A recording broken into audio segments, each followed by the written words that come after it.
चंडिकाय। ओम नमः चंडिकाय। इसको कहते हैं वेदनी बुग्याल। अच्छा।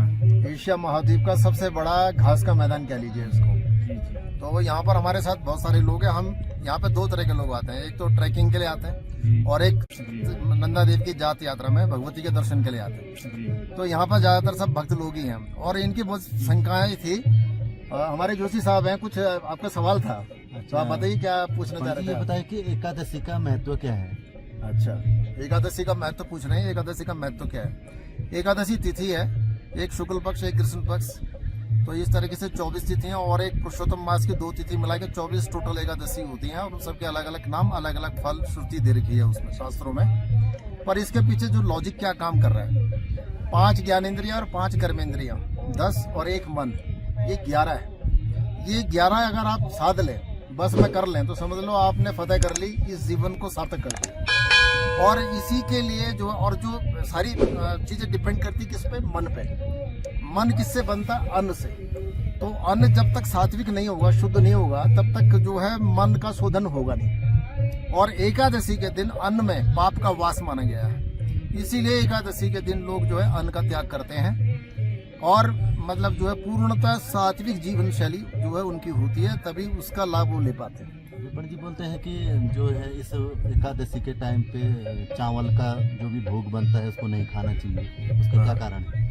चावल का जो इसमें चावल का देखिए ऐसा होता है कि अन्न में सबसे ज्यादा संवेदनशील जो होता है वो चावल होता है। चावल की खेती आपने देखी कि एक जगह लगाते हैं, पूरे कीचड़ जैसा वो होता है, उसके बाद दूसरी जगह उसको रोपते हैं।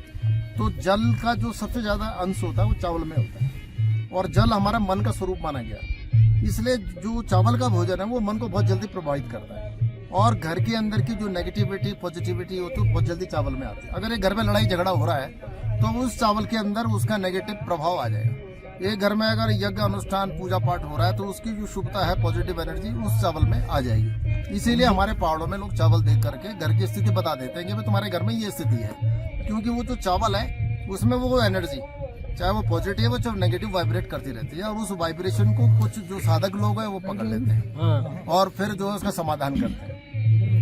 चावल को हमको किसी ने बताया, महाराज भी अलग अलग है मेरे को लगता है। हमको उसने बताया, हमने पूछा तो उन्होंने बोला कि भगवान विष्णु क्षीर सागर में रहते हैं, क्षीर सागर में शेष नाग के ऊपर वो है, शेष नाग के दांत चावल को माना गया, इसके लिए चावल नहीं बनता। अब क्या होगा इसका? देखो ऐसा है कि नहीं वही बोला मैं, अलग अलग प्रकार का पंडित है, क्योंकि हमें भी ना ये पौराणिक संदर्भ में ये बात आती है, जैसे कि भाई गणेश का दांत है वो टूटा, उसके ऊपर 2 कथाएं, एक कथा नहीं है, अलग अलग 2 कथाएं। तो ये पौराणिक संदर्भ बहुत से हैं, किंतु अब यहाँ पर जो आज का युग है वो तर्क और विज्ञान का युग है और आज का जो भी व्यक्ति, छोटे बच्चे हैं, वो जो है इस बात को नहीं मानेंगे, वो बोलेंगे तर्क और लॉजिक। और ये तो विज्ञान भी कहता है कि चावल जो है बस सबसे ज्यादा संवेदनशील होता है। आप देखिए चावल का सुबह उसे बदबू आ जाती है, बस है इतनी जल्दी वो पकड़ता है। तो चावल जो है शुभता और अशुभता दोनों को एकदम खींचता है अपने ऊपर और इसीलिए जो है देहातों में बिल्कुल चौका लीप करके और ब्राह्मणों के द्वारा जो है भात बनाया जाता है, ठीक है, और उसको उसी शुद्धता और पवित्रता का सेवन भी करते हैं। तो ये कारण है। नहीं, ये प्रसंग हमारा ये था कि एकादशी को क्यों करते हैं लोग, किस लिए मत करते हैं? उसको नहीं करना चाहिए, पर करते क्यों?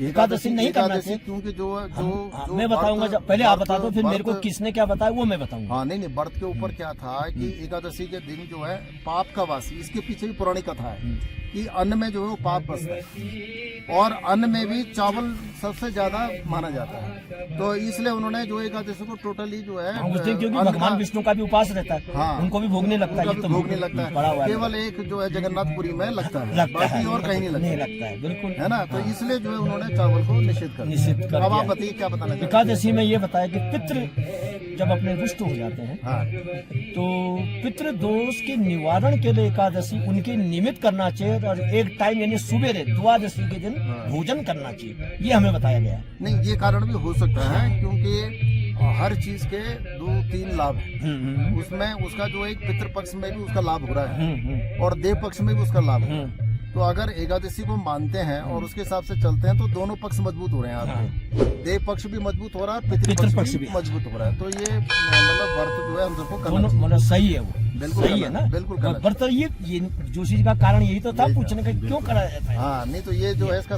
समाधान हो गया जोशी साहब, ठीक ठाक से, है ना। चलो जी, ओम शांति। ओम